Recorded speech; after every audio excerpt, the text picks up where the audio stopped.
안녕하십니까. 순직해병 수사방해 및 사건 은폐 등의 진상규명을 위한 특별검사 이명현입니다.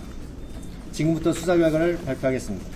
우리 특검은 억울하게 세상을 떠난 해병의 죽음에 대하여 책임 있는 사람이 누구인지 그 책임의 소재를 가리기 위한 수사에 권력 윗선의 압력이 어떻게 가해졌는지 밝히기 위해 출범하였습니다.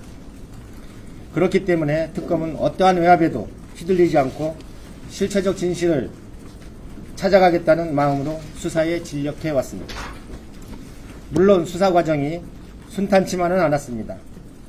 사건 발생 후 오랜 시간이 흘렀기 때문에 많은 증거들이 사라졌고 당사자들 사이에 말맞추기 등 진술 오염도 심각했습니다. 이러한 상황에서 당사자들의 진술에 상당 부분 의존할 수밖에 없다는 어려움이 적지 않았습니다. 또한 특검이 청구한 구속영장 등에 대한 서울중앙지방법원의 영장재판부의 과도한 기각은 아쉬움이 남는 부분입니다. 그럼에도 특검 구성원 모두는 한치의 의혹도 남기지 않겠다는 각오로 수사에 임했고 주요 수사 대상 사건 대부분의 실체적 진실을 규명하였습니다. 우리 특검의 주요 수사 대상은 최수근 해병 사망사건, 이에 대한 윤석열 전 대통령 및 대통령실 등의 수사 외압 사건, 공수처의 수사 외압 의혹 사건, 이종섭 전 국방부 장관의 호주대사 도피 사건, 금융로비 의혹 사건 등입니다. 특검은 지난 6월 12일 특별검사 임명 후 준비기간을 거쳐 7월 2일 수사를 개시했습니다. 수사 기간 150일 동안 대통령실, 국가안보실, 국방부, 법무부, 외교부, 공수처 등에 대한 압수수색을 약 180회가량 실시하고 피의자 및 참고인 등 약 300여 명을 조사하였으며 휴대전화, PC 등 디지털 장비에 대한 포렌식 분석을 약 430점 이상 실시하였습니다. 오늘 발표에서는 특검의 수사 결과를 요약하여 말씀드리겠습니다. 세부적인 내용은 배포된 자료를 참고해 주시기 바랍니다. 먼저 최수근 해병 사망사건의 수사 결과를 말씀드리겠습니다. 특검은 2023년 7월 19일 발생한 최수근 해병 사망사건과 관련해 임성근 당시 해병대 1사단장을 업무상 과실치사상 및 군용법상 명령 위반죄로 구속 기소하였습니다. 여단장과 대대장 2명, 중대장 등 해병대 지휘관 4명은 업무상 과실치사상죄로 불구속 기소하였습니다. 특검은 사망 피해자가 있는 이 사건을 무거운 책임감으로 수사하였고 임성근 사단장의 무리한 작전 통제 지휘가 사고의 결정적인 원인이 되었다고 판단하였습니다. 당초 이 사건을 발생 직후부터 수사하였던 해병대 수사단의 결론과 같습니다. 다만 해병대 하급 간부들의 경우에는 책임을 인정하기 어렵다고 보아 불기소 처분하였습니다. 최수근 해병이 세상을 떠난 지 2년 4개월이 지났습니다. 군 사망 사건의 책임자를 기소하기까지 이례적으로 오랜 시간이 걸린 만큼 그 세월 동안 유족들이 겪었을 고통은 감히 상상하기 어렵습니다. 우리 특검의 수사 결과가 유족들께 조금이나마 위로가 되기를 바라고 국방의 의무를 지다가 순직한 고 최수근 해병의 명복을 진심으로 빕니다. 다음으로 순직해병 사건에 대한 수사 외압 사건에 대해서 말씀드리겠습니다. 최상병 사건은 수사가 정상적으로 진행되었다면 이미 법원의 결론까지도 났어야 했겠지만 사건 발생 직후 대통령실과 국방부가 수사 결과에 개입하기 시작하면서 완전히 다른 국면이 펼쳐졌습니다. 특검은 수사를 통해 2023년 7월 31일 대통령 주재 국가안보실 회의에서 윤석열 전 대통령의 경로가 있었다는 사실을 밝혀냈고 이를 계기로 대통령실과 국방부 관계자들이 사단장을 혐의에서 빼기 위한 조직적인 직권남용 범행을 저지른 사실을 확인했습니다. 또한 원칙에 따라 사건을 처리한 박정훈 해병대 수사단장에 대해 가해진 일련의 보복 조치들도 확인했습니다. 이에 특검은 윤석열 전 대통령, 이종섭 전 국방부 장관 등 윤석열 정부의 공직자 12명을 직권남용 권리행사 방해죄 등으로 불구속 기소하였습니다. 수사의 독립성과 공정성을 침해하는 수사 외압 행위는 중대한 권력형 범죄입니다. 이 사건에 대해서는 법원의 엄중한 판단이 필요하다고 생각됩니다. 다음으로 박정훈 대령 항명 사건과 이를 기소했던 국방부 검찰단에 대해서 말씀드리겠습니다. 특검 출발 당시 박정훈 대령은 항명죄 및 상관 명예훼손죄로 재판을 받고 있었습니다. 1심에서 무죄가 선고되었으나 국방부 검찰단은 이에 불복하여 항소하였고 특검은 사건을 넘겨받았습니다. 특검은 박정훈 대령에 대한 수사 및 공판 기록을 종합적으로 검토한 끝에 박정훈 대령에 대한 공소제기가 공소권 남용이라고 판단하여 항소를 취하였습니다. 박정훈 대령이 위법 부당한 상부의 지시에 따르지 않자 국방부 검찰단은 집단항명 수괴죄라는 무리한 혐의를 적용하여 박정훈 대령을 입건했고 체포의 필요성이 없음에도 2차례 체포영장을 청구하여 기각된 뒤에 구속영장까지 청구하는 등 무리한 보복 조치를 감행했습니다. 이러한 보복 조치 역시 대통령과 국방부 장관의 지시에 따른 것이었습니다. 이와 관련하여 특검은 박정훈 대령에 대한 구속영장 청구에 허위 내용을 기재한 군검사 2명을 허위 공문서 작성 및 행사, 직권남용 감금죄로 기소했습니다. 다음으로 공수처의 수사 외압 의혹 사건에 대해서 말씀드리겠습니다.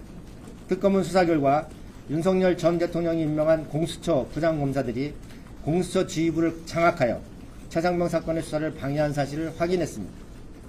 이러한 수사 방해행위는 결국 신속한 수사와 증거 확보에 지장을 초래하였고 최상병 관련 사건의 실체적 진실규명을 어렵게 만든 원인이 되었습니다. 이에 특검은 공수처 전 부장검사 2명을 직권남용 권력행사 방해죄로 기소하였고 특검 수사 과정에서 현 공수처 처장, 차장 등의 직무유기 혐의도 인지하여 이들도 불구속 기소하였습니다. 특검은 객관적 증거들이 토대로 공수처 전 현직 지휘부의 수사 방해 및 직무유기가 명백히 확인된다는 것을 결론을 냈습니다. 이러한 상황에서 혐의가 확인된 사람들을 기소하지 않는다면 오히려 특검이 직무를 유기하는 것이라 판단하였습니다. 다음으로 호주대사 사건에 대해서 말씀드리겠습니다. 특검은 윤석열 전 대통령이 최상병 관련 수사가 자신과 대통령실에까지 확대되는 것을 우려하여 이종섭 전 장관을 외국으로 내보내도록 지시한 사실, 이종섭 전 장관을 호주대사로 부임시키기 위하여 대통령실, 외교부, 법무부가 조직적으로 역할을 분담하여 대통령의 지시를 실행한 사실을 확인하였습니다.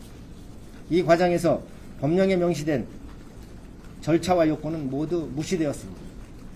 이에 특검은 윤석열 전 대통령, 조태용, 장호진 전 국가안보실장, 박성재 전 법무부 장관 등 6명을 범인 도피죄 등으로 불구속 기소하였습니다. 다음으로 국가인권위원회 사건에 대해서 말씀드리겠습니다. 해병대 수사단장 박정훈 대령은 국방부 검찰단의 입건 및 수사에 관련하여 국가인권위원회에 긴급구제 및 진정을 신청했습니다. 이에 대해 군인권보호관인 김용원은 당초 박정훈 대령을 옹호하는 취지의 성명을 발표하였다가 이종섭 전 장관의 통화 후 돌연 입장을 바꾸어 박 대령의 신청을 기각하였습니다. 이 과정에서 직권남용, 부정청탁 등이 의심된다는 의혹이 제기되었고 이에 관련된 고발 사건을 특검이 이첩받아 수사하였습니다. 특검은 피의자의 범죄 혐의를 찾기 위하여 2차례 압수수색 및 여러 참고인들에 대한 조사를 실시하였으나 사건 발생 후 오랜 시간이 경과하여 통화 내역 등을 확인할 수 없는 한계에 있었습니다. 그 사이 피의자는 사무실 PC를 이미 교체하였고 특검은 교체 전 PC의 하드디스크를 확보할 수 없었습니다. 이런 이유로 특검은 피의자가 이종섭 전 장관 등으로부터 부정한 청탁을 받거나 직권을 남용했다고 볼만한 증거를 확인하지 못하여 불기소 결정을 했습니다. 피의자의 직무유기 등 우리 특검의 수사 대상에 해당되지 않는 일부 사건은 국가수사본부에 인계할 예정입니다. 다음으로 금융로비 의혹 사건에 대한 수사 결과를 말씀드리겠습니다. 특검은 수사를 통해 임성근과 이종호가 2022년경부터 술자리를 함께하는 등 상당한 친밀한 관계가 있었다는 사실을 확인하였습니다. 이종호는 멋진 해병이라는 카카오톡 단체 대화방 참여 인물들과 함께 해병대 사단장인 임성근과 친분을 지속적으로 유지했습니다. 특검은 김건희의 최측근인 이종호가 2023년 7월 최상병 사건 직후 멋진 해병 멤버인 송호정의 부탁을 받아 김건희에게 임성근 구명을 부탁했다는 것을 보고 있습니다. 특검은 이 부분 의혹을 수사하는 과정에서 이종호가 증거인멸을 교사하고 이종호 측근이 증거를 인멸한 사실, 이종호, 임성근 및 멋진 해병 단체 대박 멤버들이 국회에서 허위로 증언한 사실을 확인하였고 이들을 관련 혐의로 기소하였습니다. 또한 특검은 임성근이 개신교 인맥을 이용하여 윤석열 전 대통령에게 구명을 부탁하였을 가능성이 크다고 판단하고 있습니다. 특검 수사 결과 최상병 사망사건 발생 5일 전 김장한 목사가 해병대 1사단에 방문하여 임성근 부부에게 안수 기도를 해준 사실, 윤석열이 격노한 국가안보실 회의 전후로 김장한이 주요 공직자들과 지속적으로 연락을 주고받은 사실, 국방부가 최상병 사건을 재검토하고 있던 시기 김장한이 대통령실을 방문하고 임성근과 직접 통화한 사실, 한기붕 극동방송 사장이 임성근 부부와 지속적으로 연락을 주고받고 임성근 부부와의 문자 메시지 일부를 삭제한 사실 등은 김정한이 임성근 규명에 관여한 것으로 보이는 정황을 다수 확인하였습니다. 그러나 핵심 인물인 김장한, 한기붕이 특검의 소환 자수를 거부하고 법원의 공판 전 증인신문 기뢰에도 불출석하고 있는 상황입니다. 따라서 이 부분 구명 노비 의혹은 향후 피고인 윤석열 등의 직권남용 사건 공판 과정에서 증인신문을 통해 수사 외압 동기와 배경이 규명되도록 할 예정입니다. 마지막으로 기타 사건의 처리와 관련해서 말씀드리겠습니다.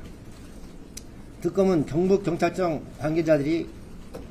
관계자들이 직무유기 및 수사 정보 누설 등 사건, 이종호의 변호사법 위반 사건 등을 국가수사본부에 인계할 예정입니다. 또한 특검의 수사 과정에서 비위를 인지한 해병대 및 국방부 검찰단 관계자 등 현역군인 7명에 대해서는 비사실을 관계기관에 통보하였습니다. 구체적인 내용은 배포해드린 자료를 참고해 주시기 바랍니다. 이상으로 수사 결과를 마치겠고